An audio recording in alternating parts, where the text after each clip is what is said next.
Hej och hallå, välkommen till skogen. Ja, men nu har jag precis spikat färdigt det sista fönsterfodret till ett av våra 6 fönster.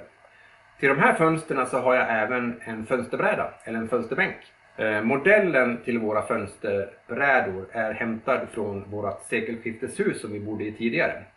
Så i den här filmen så tänkte jag visa er hur jag har gjort mina fönsterbrädor. Så att det jag gjorde, det var att jag gjorde en mall i masonit med min kontur. Materialet som jag ritade på är en hobbyskiva som är 28 mm tjock. Den är 300 mm bred och 2500 mm lång. Och i och med att jag köpte den i den bredden och längden så kan jag kapa den i 4 delar. Då kommer jag få 4 fönsterbrädor. Men sådär, då har jag ritat på från mallen och har jag ritat på materialet. Den här kommer att räcka till 2 fönsterbrädor. Så då tänkte jag att jag fräser först på båda sidorna och sen så kommer jag att klyva den här på mitten. Då får jag ju två fönsterbrädor av en bit. Det finns en anledning till att jag behåller den så här i 300. Det är att här på kanten, på ytterändarna, ska jag ju också fräsa med samma frässtål som här sidorna. Hade jag kapat av den här på mitten så har det inte funnits så mycket material att stödja fräsen emot. Men i och med att jag har den på full bredd nu på 300 så då kan jag fräsa längs kanten här. Och sen så kan jag fräsa den där fullt också. Så är tanken. Så nu ska jag ta ut den här, ta sticksågen och försöka få den här då konturen i 90 grader. Sen så har jag ju mina 2 frässtål. Det ena så tror jag är radie 15 eller något sånt, den stilen. Och det andra var ju radie 9. Så det blir radie 15 här på ovansidan. Så det ska bli en liten kant här, någon millimeter djup. Och sen så tar jag radie 9 här på baksidan för att runda av kanten helt enkelt.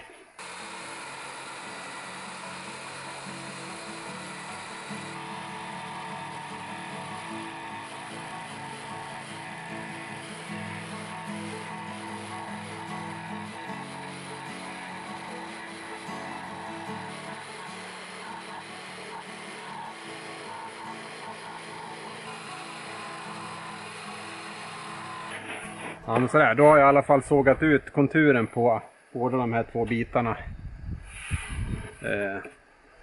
Det är inte så lätt att såga med den där sticksågen. Säkert är det också för att det är en rätt kast sticksåg, men det är svårt att få det 90 grader. Men när jag får putsa och fila lite grann här så ska det nog bli hyfsat bra. Det blir lite träslöjd, men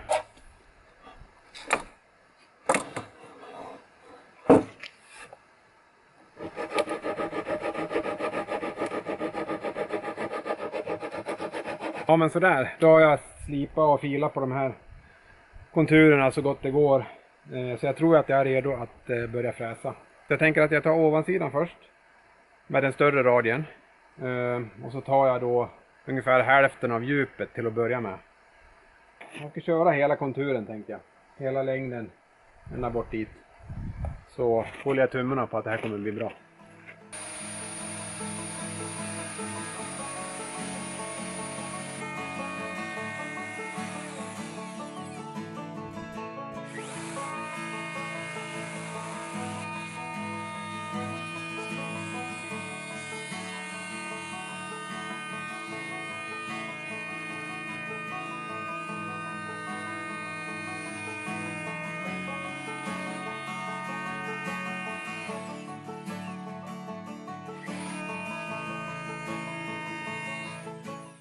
Ja, men sådär, då är båda brädorna frästa runt om på ovansidan.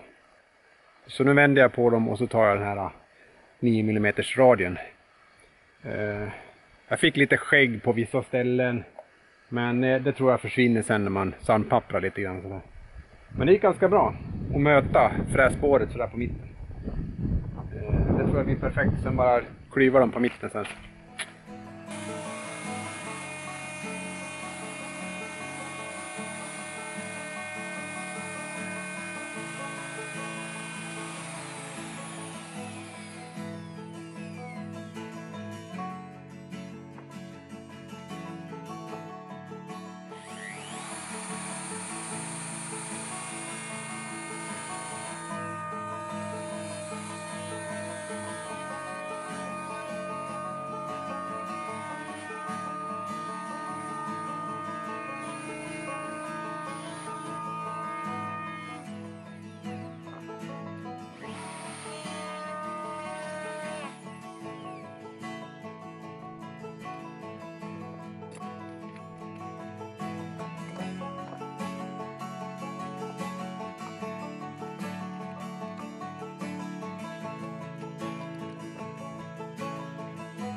Ja men sådär, nu har jag faktiskt fräst båda sidorna.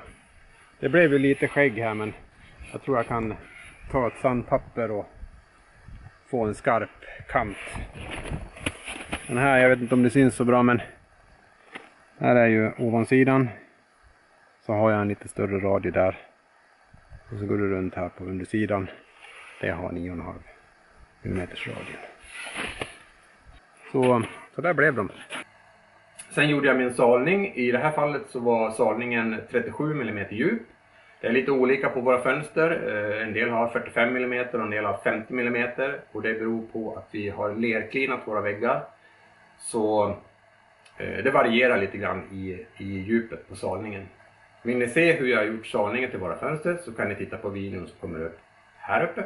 Det bildar ju en ram som jag då skruvade fast fönsterbrädan i underkant. Passade in den här ramen i min fönsterkarm. Skruvade fast ramen i karmen. Sen kapade jag till mina fönsterfoder och spikade fast dem utanför ramen. Ja men sådär, medan ni har tittat på den här filmen så har jag hunnit med och gjort ett till fönster. Det där är ju den andra delen av fönsterbänken. Tycker du att den här filmen har varit intressant och lärorik får du gärna klicka på gilla-knappen. Vill du följa vårt liv och arbeta här på Forsbäcksgården så får du gärna klicka på prenumerera-knappen. Jag skulle bli väldigt glad och tacksam om du ville göra det. Men tills vi ses i nästa film, tusen tack för att ni har tittat och tack och hej.